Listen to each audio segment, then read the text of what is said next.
Olá, bem-vindos de volta. Bom, a gente está na nossa primeira aula de Direito Administrativo, falando um pouquinho sobre as noções introdutórias ao Direito Administrativo.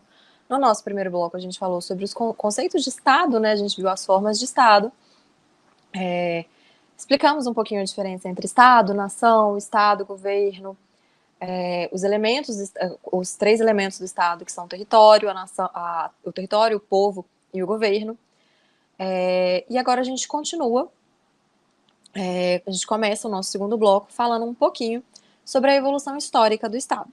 Quando a gente pensa numa evolução histórica do Estado, primeiro a gente tem aqui a primeira, digamos assim, primeira forma, a primeira tipo de Estado que a gente estuda, né, que a gente tem conhecimento, são os Estados absolutistas.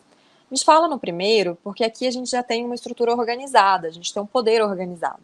Quando a gente pensa no Estado absolutista, a gente vai lembrar naquela época, na época das monarquias absolutistas, que a gente tinha um rei que exercia ali o poder, que esse poder ele era um poder vitalício, ele ia passando de pai para filho, era um poder que não tinha limite, não tinha limitação. Então, basicamente, o rei fazia o que ele desejava, né, o que ele tinha vontade. A gente tinha as negociações, né, o plano internacional entre negociações de famílias reais com famílias reais. A gente tinha os casamentos que formavam ali, eram utilizados para comunhão de alguns estados. E quando a gente pensa no Estado absolutista em si, a gente não vai pensar ainda numa noção de administração pública. Por quê? Porque aqui a gente praticamente não tinha esses estados prestando serviço público. O serviço público, basicamente, era inexistente.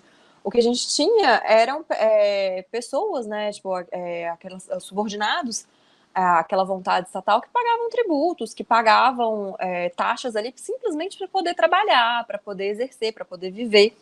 Mas a gente não tinha necessariamente uma contraprestação estatal. A contraprestação que eles falavam era ali um direito de defesa, que aquele Estado, aquele rei, os protegeria de uma invasão externa, por assim dizer.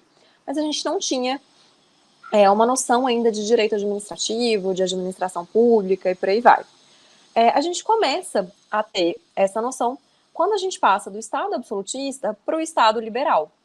Quando a gente pensa num Estado liberal, o Estado liberal ele surge ali depois de revoluções, quando a gente tem aquela população, aqueles governados, se insurgindo contra esse poder absoluto e falando, olha, a gente quer liberdade, a gente quer poder votar, a gente quer poder ter ali escolher os nossos governantes, e também a gente quer uma liberdade para poder atuar, a gente quer poder ter digamos, um sistema econômico livre, uma economia livre, sem essas taxações absurdas, sem limitações absurdas. Então, quando a gente pensa num Estado liberal, a gente está pensando, a gente começa, sim, a falar numa administração pública, a gente passa a entender que aquele governo, aquele Estado, ele tem um dever de contraprestação para os governados, para o povo, né, que está sobre aquele território, e no Estado liberal, a gente tem ali uma administração mínima.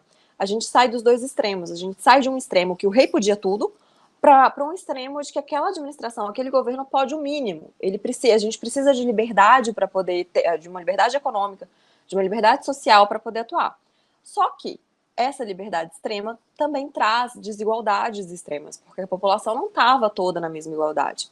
Então, quando a gente tem a passagem do Estado liberal para o Estado social, a gente vai passar de novo de um extremo para o outro. A gente vai passar de um Estado que era extremamente liberal, de um Estado que não tinha, digamos assim, não tinha uma atuação social, para um Estado que vai regulamentar tudo, que vai ter uma atuação social muito pesada, que vai passar a prever, por exemplo, educação pública, saúde pública, previdência, e mais que também vai passar a ter uma atuação mais forte na economia, que vai ter uma intervenção digamos assim, mais consolidada na economia. Só que isso também traz problema. A gente passa a ter uma economia muito fechada, uma intervenção muito grande na economia, uma intervenção do Estado em todos os setores, ali, em todos os, digamos assim, todas as vertentes sociais, e isso começa a se assemelhar até mesmo com aquele sentimento que as pessoas tinham lá no início do Estado liberal, de que a gente precisa de uma flexibilidade. Então, passando ali, quando a gente viu que, basicamente, o Estado social puro não é suficiente, que a gente precisa ter uma balança entre aquela liberdade econômica, aquela liberdade, até uma liberdade social, por assim dizer, com a contraprestação estatal, a gente passa para um novo paradigma, que é o que a gente tem hoje e a gente conhece como Estado democrático de direito. O Estado democrático de direito é um Estado que olha, que observa todos os anseios sociais, então ele tem uma prestação de serviço público boa, consolidada, mas ele também respeita as liberdades de voto, ele tem uma intervenção mínima na economia ali, mínima no sentido de somente a intervenção necessária, e principalmente ele observa os princípios constitucionais, ele observa os princípios que são colocados na Constituição daquele Estado. Bom, a gente sai agora, então, do conceito de Estado para passar a falar um pouquinho sobre governo. Como a gente viu, o governo é a forma que se estabelece, né, que se exerce o poder dentro daquele território e em face daquele povo, daquelas pessoas que constituem o Estado. Como formas de governo, basicamente, é como que se dá esse poder, como que a gente vai ter esse poder sendo exercido. As formas de governo principais que a gente vai falar são a monarquia e a república. A monarquia é basicamente o governo de um. É o governo de um representante só. Basicamente, quando a gente tinha os estados absolutistas, a gente tinha estados monárquicos, em que o poder estava ali somente nas mãos do rei. E quando a gente pensa em monarquia, a gente está pensando num governo que é vitalício. Aquele governante ele vai governar até ele morrer. A sucessão desse governo vai se dar por hereditariedade. A partir do momento que o rei morre, quem se torna rei é o príncipe. É o filho do rei, a filha do rei, que vai passar a governar. A gente não tem, na monarquia, aquele governante, ele não tem responsabilidade pelos atos que ele pratica. Tem uma frase em inglês que fala "The king can do no wrong". O rei não pode errar. O rei não erra, basicamente. Se ele não erra, ele não é responsável. Então, a gente não pode responsabilizar aquele monarca pelas arbitrariedades, pelos absurdos que ele vai cometer ali. Aqui a gente não tem representatividade popular. Esse rei ele não foi escolhido pelo povo. Quando a gente pensa ali naqueles estados monárquicos, o rei foi escolhido por Deus. Eles acreditavam que o rei era a representação de Deus na Terra. Então, não era o povo que escolhia o rei, e sim uma divindade, um poder maior, digamos assim. Aqui a gente tem uma inviolabilidade, corporal e uma suma dignidade do monarca. Basicamente semelhante à característica anterior. O rei está em contato direto com a divindade, está em contato direto com Deus. Então ele é inviolável. O poder dele emana exatamente dessa inviolabilidade, dessa divindade que ele pretende ser. Por outro lado, quando a gente vai falar da república, aqui se a monarquia é o governo de um, a república é o governo de muitos, é o governo de todos. Quando a gente pensa em república, a gente está pensando em governos temporários. A gente tem ali um prazo para que aquele governo exerça o poder, né, tenha o poder. Por exemplo, no Brasil, a gente tem eleições de 4 em 4 anos, tanto para prefeito, quanto para governador, quanto para presidente. Então, o tempo de cada governo é estipulado por 4 anos. Tem países que que o governo se dá por 5, 8 anos, e por aí vai. Aqui a gente tem uma sucessão governamental por critérios objetivos, por critérios eletivos. A gente tem eleições que vão escolher aqueles governantes. O governante e os demais agentes públicos, eles são responsáveis pelos atos deles, pelos atos que eles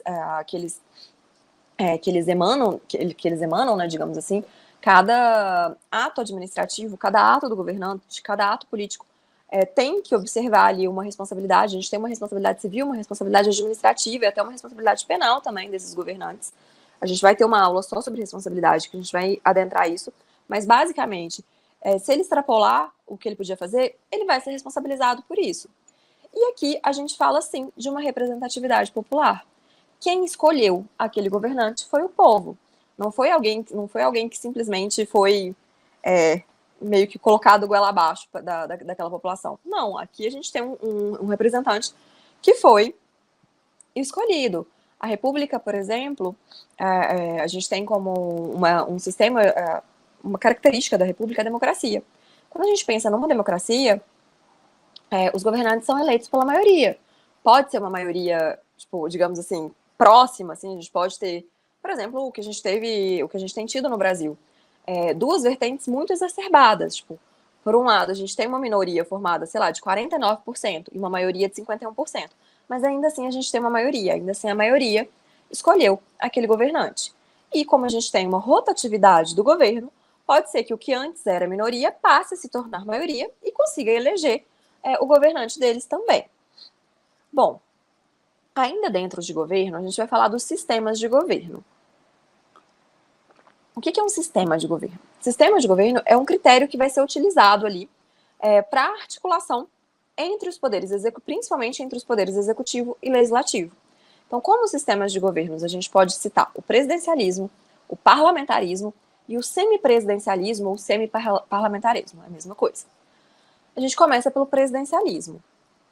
Quando a gente fala em presidencialismo, a gente está falando numa concentração de poder, que a gente vai ter a função de chefe de Estado e chefe de governo se reunindo na mesma pessoa. O que é chefe de Estado e o que é chefe de governo? O chefe de Estado é aquela pessoa que vai atuar num plano internacional, que vai atuar mais em proximidade com os outros países, que vai assinar tratados, que vai assinar contratos de comércio e por aí vai. Já o chefe de governo, o olhar dele vai estar para o plano interno, para o plano de dentro daquele país. Ele vai falar de políticas públicas, de prestação de serviço público, até mesmo de manifestações políticas ali entre a União e os Estados-membros, entre a União e os municípios, entre os Estados-membros e os municípios. O chefe de governo, ele olha para a órbita interna daquele país e não para a órbita internacional. No presidencialismo, essas funções, elas não são separadas. A mesma pessoa que vai ser chefe de governo também vai ser chefe de Estado. O mandato desse governante é temporário, como a gente viu. O presidente da República, ele tem um tempo fixo de mandato. No Brasil é 4 anos, podendo ser reeleito por mais 4 anos. Digamos assim, o presidencialismo, ele proporciona uma maior divisão, uma independência ali entre o legislativo e o executivo. O legislativo não interfere na escolha do chefe de governo e do chefe de Estado. O representante, a pessoa que vai exercer esse mandato de chefe de governo e de chefe de Estado, ele é eleito pelo povo, ele é um representante do povo. Da mesma forma que os membros do legislativo também vão ser eleitos, vão ser representantes daquele povo daqueles cidadãos que vão eleger eles. Mas um poder não interfere na escolha do chefe do outro poder. Aqui a gente tem a investidura do exercício do mandato de presidente não precisa ser ratificada, ela não precisa ser, digamos assim, selada, sei lá, ela não precisa ser confirmada pelo legislativo. O legislativo nada tem a ver com isso. Então, uma vez que o presidente foi eleito de acordo com as normas constitucionais, de acordo com as normas eleitorais, ele vai ter ali a sua investidura garantida, independente se o legislativo gosta dele ou não. Por sua vez, o legislativo também tem membros que são investidos em mandatos com termos certos, que também são eleitos. O legislativo não tá subordinado ao executivo, então o executivo não pode simplesmente dissolver o legislativo, isso não existe, são poderes independentes. E o plano de governo do executivo, ele vai ser estabelecido e observado sem a influência daquele legislativo. O plano de governo do executivo não necessariamente precisa ser precisa atender aos interesses do legislativo, digamos assim. E, em contrapartida, aquele poder executivo, né, aquele governante, ele vai ter ali uma aprovação orçamentária para poder exercer o seu plano de governo, que aí sim vai estar sujeito à prestação de contas pelo legislativo. O legislativo, ele, de certa forma, ele presta conta, assim, ele exerce um tipo de controle das contas do executivo, e não do governo. Por outro lado, quando a gente fala em parlamentarismo, a gente vai lembrar de uma divisão de função do executivo. Aqui sim, aquelas figuras de chefe de Estado e chefe de governo vão estar sendo exercidas por pessoas diferentes.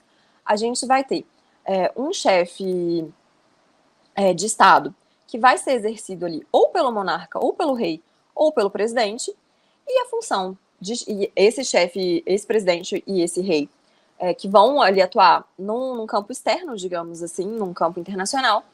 E já a função de chefe de governo, ela vai ser de atribuição do primeiro-ministro.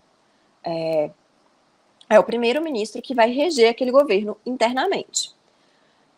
O chefe de Estado vai ser a pessoa que vai nomear ou que vai indicar aquele primeiro-ministro. Esse primeiro-ministro vai indicar, vai nomear os demais ministros que vão compor ali o gabinete dele. E tanto o primeiro-ministro quanto o gabinete do primeiro-ministro precisam ser aprovados, eles precisam ser ratificados pelo parlamento. Política, quando a gente fala uma ratificação política perante o povo, é a ratificação pelo parlamento.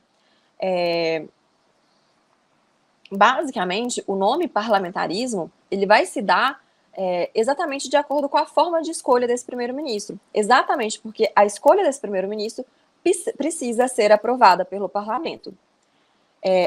Exatamente por ser o parlamento quem vai aprovar esse primeiro-ministro, o parlamento pode, a qualquer momento, destituí-lo. A gente não tem um prazo fixo de mandato para o primeiro-ministro. Ele vai governar enquanto aquele parlamento confiar nele. Enquanto o parlamento confiar nele, ele permanece no governo. O parlamentarismo, por exemplo, a gente tem como exemplo de um governo parlamentar o governo da Inglaterra. Na Inglaterra, a gente tem a função de chefe de Estado, que é exercida pelo rei, e a função de chefe de governo, que é exercida pelo primeiro-ministro. E esse primeiro-ministro, ele precisa ser aprovado por meio do parlamento inglês. E para finalizar os sistemas, a gente fala do semipresidencialismo ou do semiparlamentarismo, é a mesma coisa. Aqui a gente está falando de um sistema híbrido, que vai conjugar algumas características do parlamentarismo com algumas características do presidencialismo. Então a gente tem a mesma articulação política do parlamentarismo, a gente vai ter um chefe de Estado e um chefe de governo, a gente vai ter ali o chefe de Estado na figura do presidente da República, que a gente já não vai falar em rei mais, a gente está falando de um presidente, que vai ser eleito diretamente pela população e que vai exercer as funções, vai exercer funções políticas importantes. Porque quando a gente fala no parlamentarismo, quando a gente pensa ali no rei da Inglaterra, ele tem mais uma função simbólica, né? Na verdade, quem acaba exercendo as funções que seriam dele é também o primeiro-ministro. Aqui não. Aqui, aquele presidente, ele tem uma função efetiva, ele efetivamente governa nas atribuições que são dadas a ele. Ele é realmente o chefe de Estado. E vai ser esse presidente da República que vai escolher o primeiro-ministro. O nome do primeiro-ministro só vai ser chancelado pelo parlamento, mas não vai ser o parlamento que vai escolher o primeiro-ministro. E é daqui que a gente tem também uma diferenciação em relação ao parlamentarismo. No parlamentarismo, a gente vai lembrar que quem vai escolher, quem vai indicar o primeiro-ministro vai ser o parlamento. Aqui não, quem vai indicar, quem vai escolher o primeiro-ministro é o presidente da República. Ao parlamento vai caber simplesmente chancelar, digamos assim, aceitar essa indicação. Esse sistema de semipresidencialismo, ele existe mesmo, ele é utilizado tanto por Portugal quanto pela Polônia. São dois países que atuam, que utilizam esse sistema. Bom, gente, sobre o governo era isso que a gente tinha para conversar. Agora a gente vai entrar mais nas funções do Estado e especificamente na função administrativa, que vai ser a que vai interessar para a gente. Quando a gente fala em funções de Estado, a gente vai lembrar que a gente tem 3 funções clássicas, que é a função legislativa, a função judiciária e a função executiva. Cada uma dessas funções corresponde a um poder que existe dentro daquele Estado. Quando a gente pensa na divisão de poder dentro do Estado brasileiro, a gente tem um poder executivo, um poder legislativo e um poder judiciário. A função legislativa, quando a gente fala em funções clássicas, a gente pode separar elas em funções típicas e em funções atípicas. A função legislativa típica Vai ser legislar, vai ser criar as nossas leis. Então, o que incumbe ao Poder Legislativo? Incumbe ao Poder Legislativo a criação de leis. Essa é a função típica do Poder Legislativo. Qual que é a função atípica do Poder Legislativo? Atipicamente, o Poder Administrativo, ele tem um controle ali da sua administração interna, então, atipicamente, ele também tem uma função administrativa. Toda a administração interna do Poder Legislativo incumbe a ele. Então, atipicamente, aquele Poder Legislativo, ele tem uma função de administração pública. Atipicamente, a gente também pode ter ali uma função judiciária ali também em relação ao Legislativo. Quando a gente fala de função típica do Legislativo, a gente só não pode esquecer que também é função típica dele o controle orçamentário das contas do presidente do Executivo, como um todo, digamos assim. Como função judiciária, o que é a função típica do Poder Judiciário? Julgar. O Judiciário, na sua função típica, ele julga. Qual que é a função atípica do Judiciário? Atipicamente, o Judiciário também administra. Ele também é responsável pela administração dos seus servidores, dos seus órgãos e por aí vai. A gente vai especificar certinho sobre os servidores, sobre as funções típicas e atípicas em uma próxima aula, mas só para a gente já entrar nesse tema. Qual que é a função típica do Poder Executivo? Governar. A função executiva ela vai se dividir numa função política e numa função administrativa.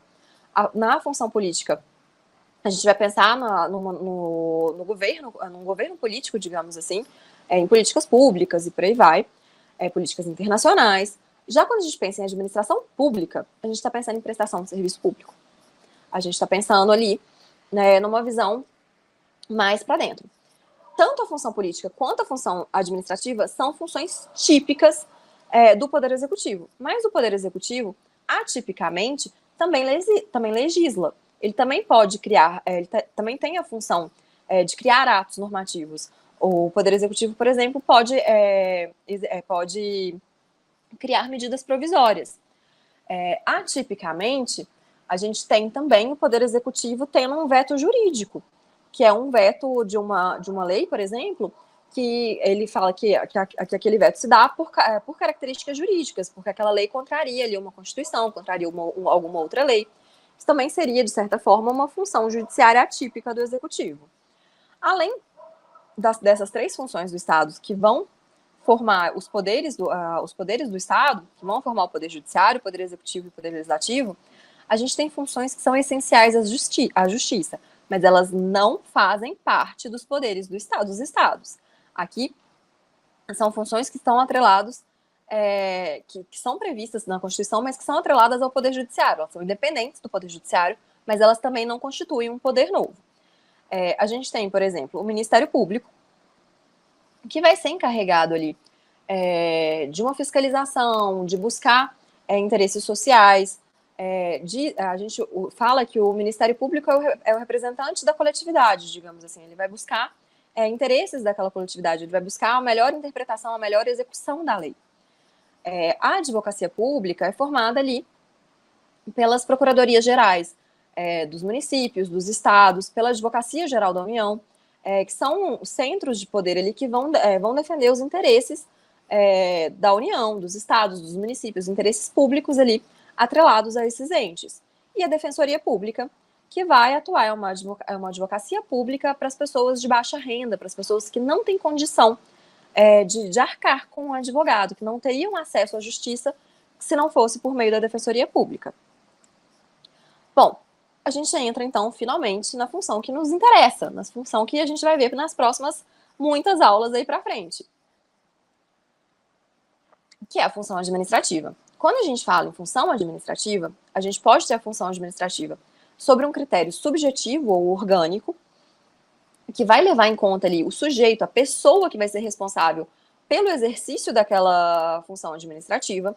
A gente também vai ter como característica da função administrativa um critério objetivo ou material, que vai buscar reconhecer ali aquela função administrativa por meio de elementos que são intrínsecos à atividades, por meio do conteúdo daquela atividade. Então, toda vez que a gente estiver falando de uma atividade que tem como conteúdo a consecução de interesse público, a gente está falando numa função administrativa.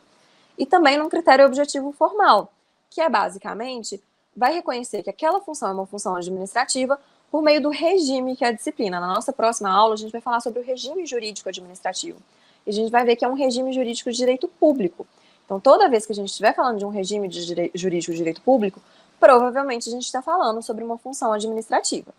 Essa função administrativa, ela pode ser dividida. A gente vai falar em função administrativa, por exemplo, quando a gente tiver a prestação de serviços públicos. Vai ser ali uma atividade que vai ser direcionada a proporcionar utilidade, comodidade, para aqueles assim, vai buscar satisfação de necessidades de interesses públicos. A gente ainda tem função administrativa também quando a gente fala no poder de polícia. Quando a gente pensa no poder de polícia, a gente vai lembrar de uma atividade que vai conter, que vai restringir ali o exercício de alguma liberdade, que vai adequar aquele exercício aos interesses coletivos. Por exemplo, quando a gente tem alvará de funcionamento para um restaurante, quando a gente tem a limitação ali do que pode ser colocado na calçada, tudo isso é um poder de polícia. A gente tem ainda uma atividade de fomento, que é quando a administração pública ela vai buscar ali estimular que a iniciativa privada preste atividades que interessem à coletividade, por exemplo, por meio da educação, por meio da saúde, por meio até mesmo de serviços públicos propriamente ditos.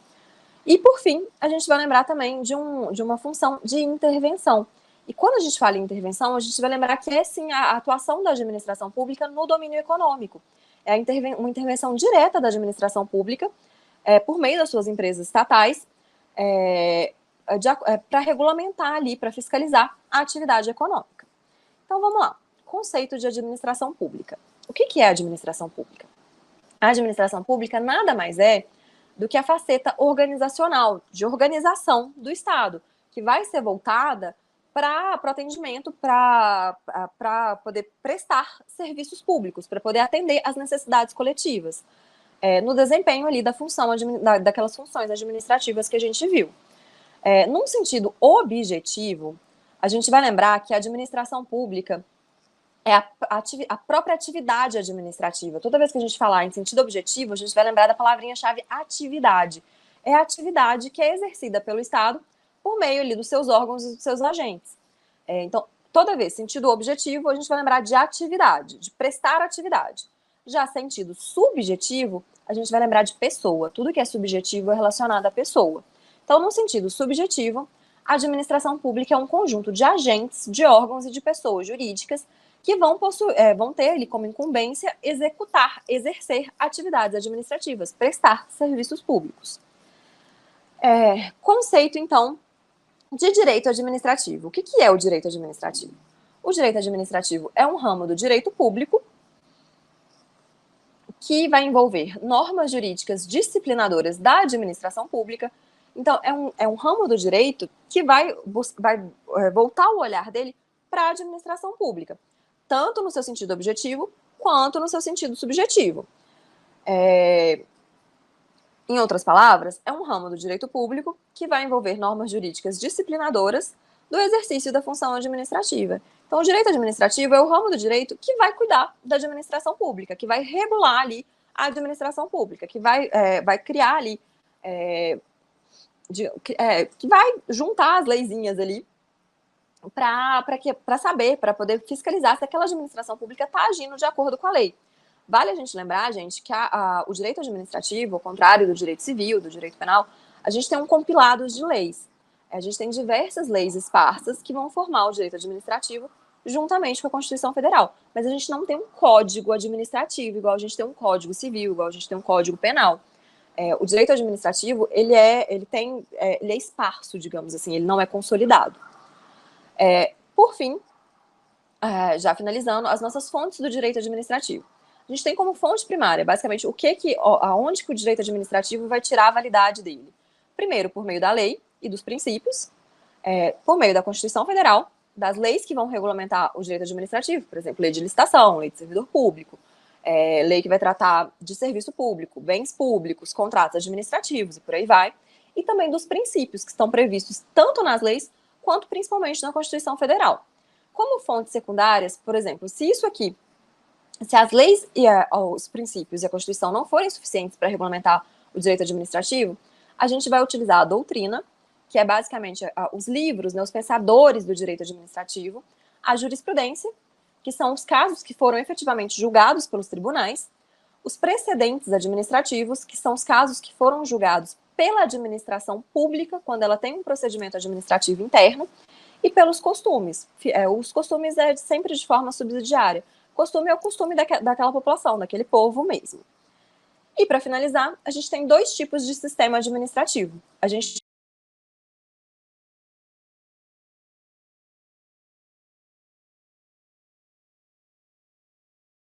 elas são apreciadas pelo Poder Judiciário, ainda que envolvam como parte a administração pública, então nada foge ao Judiciário, digamos assim, tudo pode chegar no Judiciário. É o modelo que a gente usa aqui no Brasil, é previsto ali no artigo 5º, 35 da Constituição Federal, que vai falar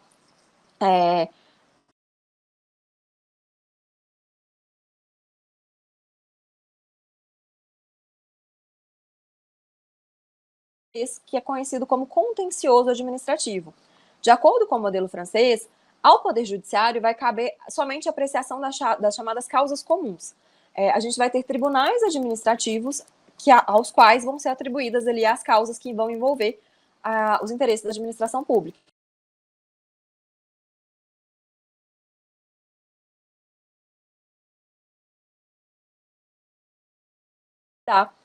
Das causas administrativas. Para a gente interessa o modelo inglês, o modelo de jurisdição una, em que ao judiciário tudo pode ser levado ao judiciário. Mesmo que a gente tenha ali a possibilidade da administração resolver por conta própria, ainda assim isso pode ser encaminhado ao judiciário.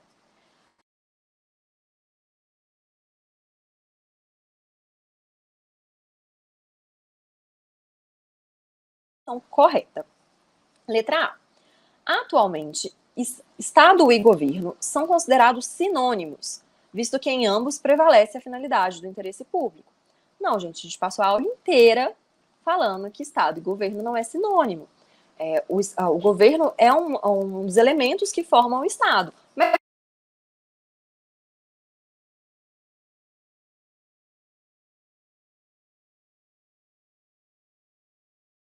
o legislativo, o judiciário e o Ministério Público. Não, a gente acabou de ver isso. O Ministério Público não é um poder do Estado. Ele é uma função essencial à justiça. Ele está previsto na Constituição, mas ele não é um poder do Estado. Letra C. Com base em um critério subjetivo, a administração pública confunde-se com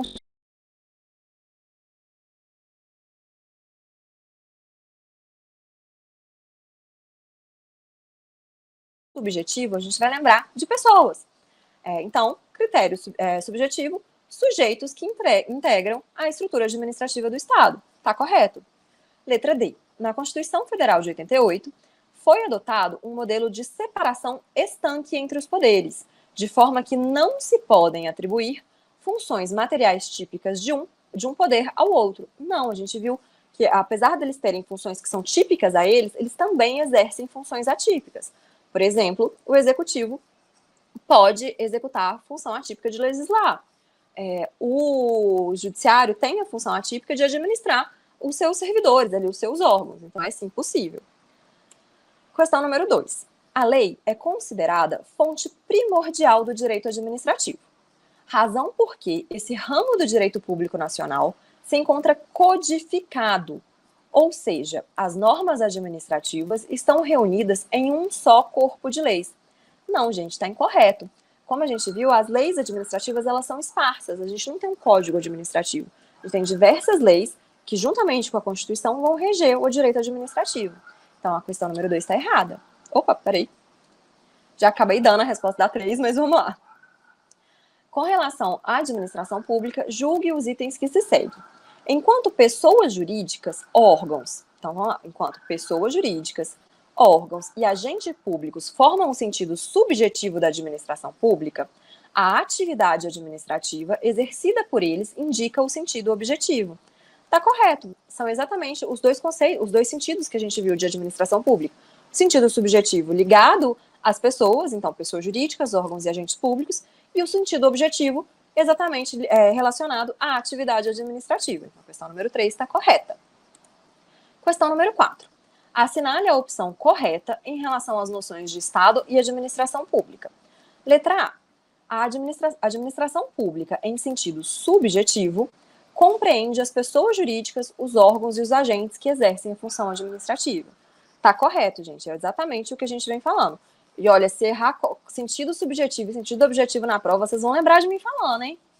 Letra B. Vamos lá, vamos terminar de ler todas. A administração pública direta, na esfera federal, compreende os órgãos e as entidades, ambos dotados de personalidade jurídica, que se inserem na estrutura administrativa da Presidência da República e dos Ministérios. A gente vai ter uma aula só sobre os entes da administração, mas quando a gente pensa em administração pública direta federal, órgão não tem personalidade jurídica própria. O órgão está subordinado ao Poder Executivo, ao Poder Legislativo, ao poder que ele estiver subordinado ali. É uma desconcentração daquele poder, daquela administração, digamos assim, mas ele não tem personalidade jurídica própria. Letra C. O Estado Federal Brasileiro é integrado pela União, pelos Estados-membros e pelo Distrito Federal, mas não pelos municípios, que, à luz da Constituição, desfrutam de autonomia administrativa, mas não de autonomia financeira e legislativa. Está errado. Como a gente viu, o Estado brasileiro ele é integrado tanto pela União, quanto pelos Estados-membros, quanto pelo Distrito Federal e também pelos municípios. O município também tem autonomia administrativa, financeira e legislativa. A gente tem, por exemplo, as câmaras municipais que vão ali editar leis municipais. Então, a alternativa letra C está incorreta. Letra D. A prerrogativa de criar empresas públicas e sociedades de economia mista pertence apenas à União. Não dispõe os estados, o Distrito Federal e os municípios de competência para tal. A gente vai ver, a gente vai ter uma aula sobre administração pública indireta, que é basicamente a formação de entes por meio de descentralização da administração pública direta, mas a criação de sociedades de economia mista, de empresas públicas ou de outros entes da administração pública indireta pode se dar tanto pela União quanto pelos estados. A gente não, e pelos municípios também. A gente não tem essa limitação. Então a letra D também está incorreta. Bom, gente, era isso que a gente tinha para conversar nessa aula. Eu espero que vocês tenham entendido. Mas qualquer dúvida, vocês podem me encaminhar por e-mail. Estou à disposição. Não fiquem com dúvidas, né? Façam os exercícios. Leiam com calma o material. E tirem todas as dúvidas que vocês puderem agora. O momento é esse. Não dá para ir com dúvida para a prova. Bom, eu desejo um excelente estudo para todos vocês. Um ótimo dia. Qualquer coisa, estou à disposição. E a gente se encontra numa próxima aula. Muito obrigada. Você acaba de assistir a uma aula ou uma parte das muitas aulas que nós temos aqui no nosso curso online preparatório Gabaritano Suzano para auxiliar administrativo. Se você chegou até aqui é porque gostou, não é verdade? Então continua, porque eu tenho um recado importante para te passar. Nós montamos o curso online preparatório. Aliás, não é só um curso, é um combo especial para sua aprovação. Veja as vantagens que você terá estudando aqui com a gente no Vencendo o Concurso. Olha só, em primeiro lugar, ao adquirir o curso preparatório, você vai ter acesso imediato ao curso. Você receberá aí os dados de acesso e já começa a navegar na nossa plataforma. Plataforma estilo Netflix, maravilhosa. Você vai ter acesso ilimitado, poderá assistir às aulas quantas vezes você quiser, sem limitação de visualizações. Teoria e questões comentadas, centenas de questões comentadas pelos nossos professores, o que vai fazer uma diferença muito grande na sua preparação. Além disso, material em PDF das aulas. Você terá os slides dos professores no formato PDF para poder baixar, servir ali como material de apoio caso você queira. Além do curso online preparatório, o curso aqui são aulas em vídeo, né, focadas em vídeo, você também terá as apostilas, pessoal. Olha que maravilha. Material em PDF, separadas por matérias, todos os assuntos do edital com teoria e questões comentadas, ok? E também caderno de questões gabaritadas para você treinar, milhares de questões à sua disposição, separadas por matéria. Olha que maravilha, é um combo perfeito. você vai ter o curso online, mais as apostilas, mais o caderno de questões. Valor especial de lançamento, hein? Olha só. O valor normal do curso, R$ 297,00 ou 12 vezes de R$ 29,65. Mas calma, eu vou te dar um desconto de R$ 100,00 para você fazer a sua matrícula hoje. Olha só, apenas 12 vezes de R$ 19,65 ou R$ 197,00 à vista, para você adquirir o curso online preparatório. Para isso, você vai fazer o seguinte: abaixo do vídeo, na barra de descrição ou na barra de comentários, vai ter um link. Você vai clicar nesse link e vai ser redirecionado para a página do curso. Lá encontrará todas as informações necessárias. Aí vai ter um botãozinho de comprar lá no meio, você vai clicar nesse botão, vai preencher seus dados, escolher a forma de pagamento e pronto, vai começar a estudar aqui com a gente no Vencendo Concursos. Caso você tenha alguma dúvida, pode entrar em contato conosco pela nossa central de atendimento WhatsApp. Tá aí o número: 11 97465 6052, ok? Então, ó, clica no link agora, faça a sua matrícula e inicie a sua preparação imediatamente, tá certo? Vou ficar te aguardando, hein? Clica agora.